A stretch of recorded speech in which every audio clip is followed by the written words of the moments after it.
Hello बच्चों, कैसे हैं आप लोग। आशा करती हूँ कि आप सभी अच्छे होंगे। बच्चों, शुरू करते हैं आज का अध्याय, धरती का स्वर्ग कश्मीर। पाठ प्रवेश है, कश्मीर को भारत का स्वर्ग कहा जाता है। इस यात्रा वर्णन के द्वारा विद्यार्थियों को कश्मीर के अनोखे प्राकृतिक सौंदर्य से परिचित कराया गया है। यदि आपको कहीं घूमने जाने को कहा जाए तो आप कहाँ जाना चाहोगे, बताइए। दिए गए स्थान पर जरूर लिखिएगा। आइए पढ़ते हैं धरती का स्वर्ग कश्मीर के बारे में। धरती पर यदि कहीं स्वर्ग है तो यही है, यही है, यही है। यह वाक्य कश्मीर को देखकर मुगल बादशाह जहांगीर ने कहा था। हिम से आच्छादित पर्वत शिखर, देवदार, चीड़, चिनार और सफेदे के वृक्ष, मखमली हरे भरे चारागाह, झील, झरने, कल कल बहती नदियां, सब कुछ है इस घाटी में। ऐसा प्रतीत होता है मानो प्रकृति ने अपना सारा सौंदर्य यहीं लुटा दिया है। भारत के उत्तर में स्थित कश्मीर घाटी की राजधानी है श्रीनगर। तो बच्चों, कश्मीर की राजधानी है श्रीनगर। सर्दियों में बर्फ से ढक जाने पर राजधानी जम्मू हो जाती है। श्रीनगर डल झील के चारों ओर बसा है। इस झील में तैरते हुए घर हैं जिन्हें हाउस बोट कहा जाता है। उसमें 2 या 3 शयन कक्ष, स्नान घर, बैठक, सब कुछ होता है। झील में तैरते खेत शायद ही कहीं और हों। लकड़ी के बड़े बड़े फट्टों पर मिट्टी, घास, बुरादा आदि जमाकर खेत तैयार किया जाता है। इन खेतों को अपनी नाव के साथ बांधकर इनके मालिक इन्हें इधर उधर कहीं भी ले जा सकता है। इस झील में सुंदर शिकारे में बैठकर घूमने का अपना ही आनंद है। मुगल बादशाहों द्वारा निर्मित बाग बगीचे यहाँ के प्राकृतिक सौंदर्य में 4 चांद लगा देते हैं। बादशाह जहांगीर ने शालीमार बाग को सीढ़ीनुमा बनवाया। गुलाब और रंग बिरंगे फूलों की क्यारियों, फव्वारों की कतारों, हरे भरे वृक्षों से सजाया यह उद्यान पर्यटकों को लुभा लेता है। शालीमार का अर्थ होता है प्रेम, प्यार। यह बादशाह के प्रकृति प्रेम का प्रतीक है। श्रीनगर का दूसरा प्रसिद्ध उद्यान है निशात बाग।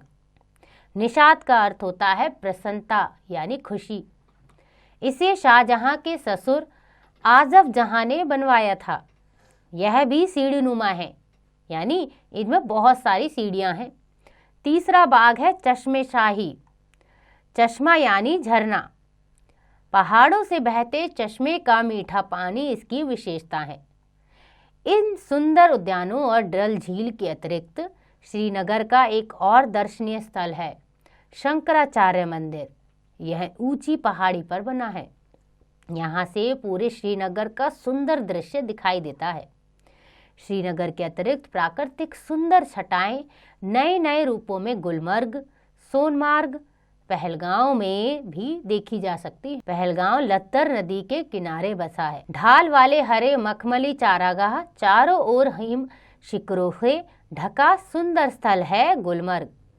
सोनमार्ग में तो गर्मी के महीनों में भी बर्फ जमी रहती है। तीर्थयात्री यहीं से अमरनाथ की यात्रा पर निकलते हैं। हर वर्ष जून जुलाई के महीनों में एक कंदरा में बर्फ का शिवलिंग अपने आप निर्मित हो जाता है। कश्मीर भी सुंदर है, वहाँ के निवासी भी और वहाँ की कारीगरी भी। कश्मीर के कालीन, पश्मीना शॉल, लकड़ी की नक्काशी और पेपर मेशी के बारीक काम वाले सजावटी सामान का जवाब नहीं। कश्मीरी भोजन और कहवा भी लाजवाब होते हैं। यहाँ की केसर पूरे विश्व में प्रसिद्ध है। चेरी, खुबानी और सेब के बगीचे भी यहाँ के आकर्षण हैं। बादाम और अखरोट जैसे मेवे भी सैलानी अपने साथ अवश्य ले जाते हैं। शीतकाल में पूरी घाटी बर्फ की सफेद चादर से ढक जाती है, यानी ठंड में पूरा कश्मीर बर्फ से ढक जाता है। दूर दूर से पर्यटक स्कीइंग जैसे शीतकालीन खेलों के लिए यहाँ आते हैं। विशेषतः गुलमर्ग में ज्ञान ध्यान की भी भूमि रही है कश्मीर। कल्हड़ ने राज तरंगिणी पाणिनि ने व्याकरण की रचना इसी भूमि पर की। माना जाता है कि संस्कृत के महाकवि कालिदास की रचनाओं का सृजन भी यहीं हुआ था। तो बच्चों, कश्मीर को स्वर्ग के भांति माना गया है, भारत का एक ऐसा स्थान जो बहुत सुंदर है। और हर साल लोग मई जून के महीने में यहाँ ज़रूर जाते हैं क्योंकि यहाँ बर्फ़ पड़ती है। हमने सीखा कश्मीर हमारे देश का सबसे सुंदर और दर्शनीय प्रदेश है। तो बच्चों, अगर आपको कभी मौका मिले तो छुट्टियों में कश्मीर देखने ज़रूर जाएं। आशा करती हूँ कि आपको यह अध्याय समझ आ गया होगा। इसका अभ्यास आप स्वयं कीजिएगा।